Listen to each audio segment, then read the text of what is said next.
आज भारत पर अरबों व तुर्कों के आक्रमण के जो प्रभाव पड़े उनके बारे में चर्चा करेंगे। वैसे देखा जाए तो भारत पर शताब्दियों से अनेक विदेशी आक्रमण होते रहे हैं, जैसे शक, हून, कुषाण, पारसियन आदि। अब मध्यकाल में देखें तो 712 ईस्वी में मोहम्मद बिन कासिम ने भारत पर आक्रमण किया। परंतु जो प्राचीन काल में जो आक्रमणकारी और पूर्व मध्य काल में जो आक्रमणकारी थे उनमें मतभेद था कि प्राचीन काल के आक्रमणकारी भारतीय समाज में समाहित कर लिए गए, परंतु जो तुर्क आक्रमणकारी थे उन्होंने अपने प्रभाव को बनाए रखा। तुर्कों ने अपने प्रभाव से धर्म ही नहीं बल्कि राजनीतिक, सामाजिक, धार्मिक और सांस्कृतिक क्षेत्रों में उल्लेखनीय परिवर्तनों को जन्म दिया। इसलिए जो ये तुर्क आक्रमण है वो जो प्राचीन काल में आक्रमण हुए उनसे अधिक प्रभावशाली सिद्ध हुए। अब अरब व तुर्क आक्रमणों के प्रभावों को हम समझने के लिए दो भागों में बांट सकते हैं। जैसे प्रथम है तत्कालीन प्रभाव और द्वितीय है दूरगामी प्रभाव। तत्कालीन प्रभाव में उन प्रभावों का जिक्र किया जाएगा जो मोहम्मद बिन कासिम, गजनवी तथा गोरी के आक्रमणों के उस समय भारत पर पड़े। जैसे उदाहरण के लिए इन आक्रमणों से व्यापक जनधन की हानि, कला व साहित्य को ठेस पहुंची। तो ये क्या है? ये है तत्कालीन प्रभाव। तो पहला प्रभाव है इस्लाम का प्रसार। पहला प्रभाव है इस्लाम का प्रसार। तो अरबों व तुर्कों में एक नया धार्मिक जोश था और उन्होंने इस्लाम धर्म का प्रचार करने के लिए भारत पर आक्रमण किया।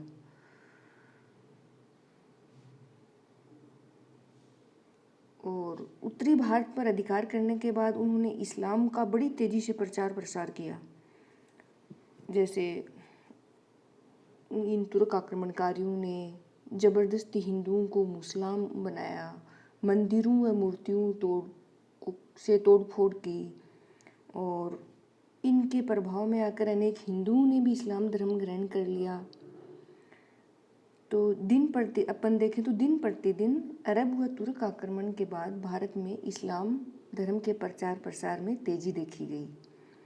दूसरा प्रभाव है जनधन की हानि। अब जनधन की हानि में देखें तो गजनवी ने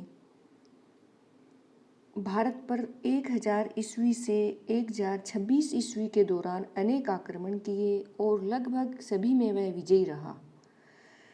इन आक्रमणों का मुख्य उद्देश्य धन प्राप्ति करना ही था। जैसे अपन देखें तो नगरकोट, मथुरा, सोमनाथ, यहाँ जो आक्रमण किए गए वहाँ से उन्होंने अकूत धन संपदा प्राप्त की और इस लूट का वर्णन इतिहासकार उत्बी ने भी किया है। और तीसरा तत्कालीन प्रभाव है भारतीयों की कमजोरी का रहस्योद्घाटन। यानी जो अरब और जो तुर्क आक्रमणकारी भारत में आए थे उनसे जो भारतीय थे वो सही से उनका मुकाबला नहीं कर पाए।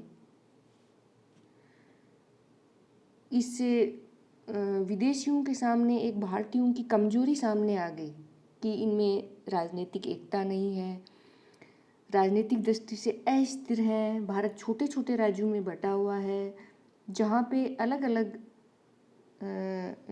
प्रांतों में अलग अलग शासक एक दूसरे से लड़ने की प्रवृत्ति रही है। तो सिंध पर अरबों के आक्रमण से ही भारत की इस कमजोरी का रहस्योद्घाटन हो चुका था। और दूसरा है आगे का जो तत्कालीन परिणाम है वो है भारतीयों की राजनीतिक दुर्बलता। तुर्क आक्रमणों से भारत की राजनीतिक दुर्बलता भी स्पष्ट रूप से उभर कर सामने आई। जैसे अपन देखें तो मोहम्मद गजनवी ने भारत पर 17 बार आक्रमण किए, लेकिन एक भी आक्रमण में भारतीयों ने उनका मिलकर मुकाबला नहीं कर पाए। मिलकर मुकाबला नहीं कर पाए, उसके पीछे की कमजोरी यही थी कि मोहम्मद गोरी गजनवी और मोहम्मद गोरी के आक्रमणों के समय भारतीय शासकों में क्षत्रियवाद की भावना उत्पन्न हो गई थी, जिससे उनमें आपसी एकजुटता का अभाव था और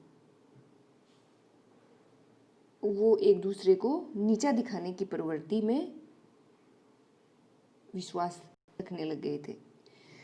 अगला तत्कालीन प्रभाव है कमजोर युद्ध नीति। तो जब भारत पर तुर्क आक्रमण हुए उसमें भारतीयों की जो युद्ध नीति थी वो भी विदेशियों के सामने प्रकट हुई। तो भारतीय सेना में क्या थे, अधिकांशतः हाथी थे, जबकि तुर्कों के पास अश्व सेना अधिक थी। तो अश्व हाथियों की तुलना में अधिक तेजी व फुर्तीले होते हैं। तो भारतीयों का देखा जाए तो सैन्य संगठन कमजोर था। तुर्कों के पास वैसे भारतीयों की तुलना में सेना कम थी, लेकिन वह नियोजित ढंग से बटी हुई थी, जबकि भारतीयों के पास सेना का संचालन सुनियोजित नहीं था और नियोजित ढंग से उसको बांटा नहीं गया था, इसलिए वो उनका सही तरह से मुकाबला नहीं कर सके। अगला तत्कालीन प्रभाव है कला एवं साहित्य को ठेस पहुंची। अब गजनवी के आक्रमणों से भारतीय मंदिरों और मूर्तियों को तोड़ने का उदाहरण अलग अलग स्थानों पर उभर कर सामने आया है, जैसे थानेश्वर, नगरकोट, मथुरा, कन्नौज, सोमनाथ। इमारतों इन जगहों पर इमारतों, धर्मस्थलों, मंदिरों आदि को काफ़ी तोड़ा फोड़ा गया।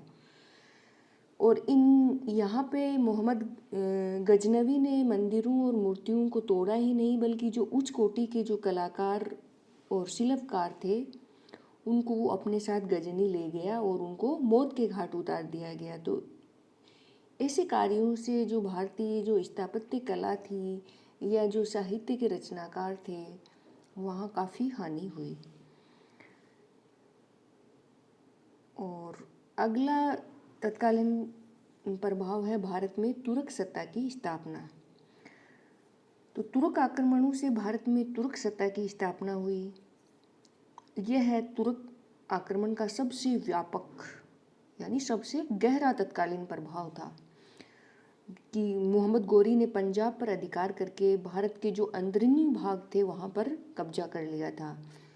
जैसे अपन देखें तो जो तराइन का द्वितीय युद्ध था उसके बाद उसने दिल्ली, कन्नौज, अजमेर, मथुरा, गुजरात पर अधिकार कर लिया। और जो गोरी के कई गुलाम थे उन्होंने भी भारत के अनेक क्षेत्रों को विजित कर लिया था। तो 1206 ईस्वी में मोहम्मद गोरी की मृत्यु के समय भारत में तुर्क साम्राज्य की स्थापना हो चुकी थी। जो अपन वैसे देखें कि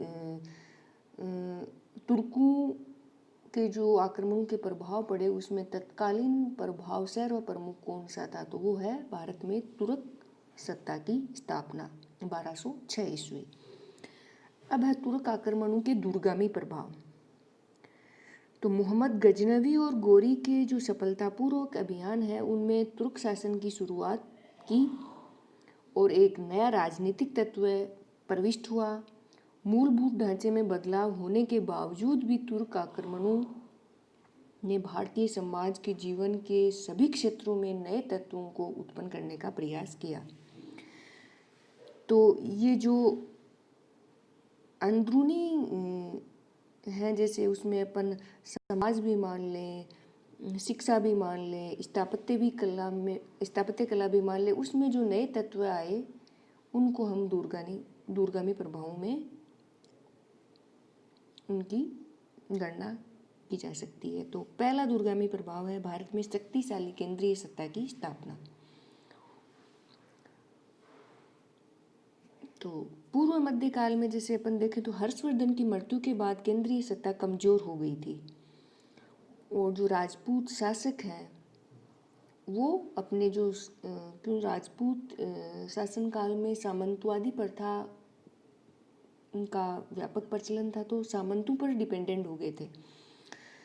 लेकिन तुर्क शासन की स्थापना पर केंद्र पुनः शक्तिशाली होकर उभरा और एक जो केंद्र में सर्वे सर्वा बना सुल्तान। सुल्तान प्रभुत्व संपन्न और स्वतंत्र राजा था और छोटे छोटे जो भारतीय राजाओं के स्थान पर अपन कहें तो एक शक्तिशाली सल्तनत की स्थापना हुई। दूसरा दूरगामी प्रभाव है सामंती प्रथा का पतन। तो तुर्कों के आक्रमण के बाद राजपूत कालीन सामंती व्यवस्था का पतन हो चुका था।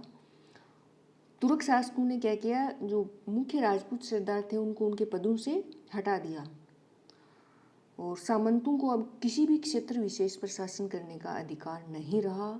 जो सारा अधिकार था वो सल्तनत के सुल्तान के हाथ में केंद्रित था। तो इस काल में राजनीतिक और आर्थिक रूप से एकीकरण हुआ। और अगला दूरगामी प्रभाव है नई स्थापत्य कला का उदय।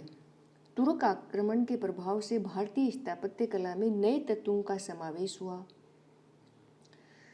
जैसे फारसी कला और भारतीय कला के मिल जाने से एक नई कला का उदय हुआ। इस कला की अपनी कुछ विशेषताएं थी, जैसे 2.5 दिन का झोंपड़ा नामक मस्जिद का निर्माण फारसी व भारतीय कला के समन्वय से हुआ और इस नई समन्वित कला से अनेक इमारतें बनाई गई। अगला दूरगामी प्रभाव है शिक्षा और भाषा का प्रभाव। तुर्क आगमन से शिक्षा के क्षेत्र में भी एक नई प्रणाली की शुरुआत मानी जा सकती है, जिसे अपन मदरसा प्रणाली भी कहते हैं। तो ये शिक्षा प्रणाली भारतीय शिक्षा प्रणाली से कुछ अलग थी। यह शिक्षा मस्जिदों में दी जाती थी। तो तुर्क आगमन से भारत में मदरसा प्रणाली, शिक्षा में एक नया प्रवेश और भाषा की दृष्टि से फारसी भाषा का उदय हुआ। और तुर्क शासकों ने फारसी भाषा को ही राजकार्यों में प्राथमिकता दी। सैनिकों, संधियों और विद्वानों ने इस भाषा को भारत के कोने कोने में पहुंचाने का कार्य किया। तो इस दृष्टि से अपन देखें तो भारतीय समाज का स्वरूप हर जगह से उसमें बदलाव देखने को मिला।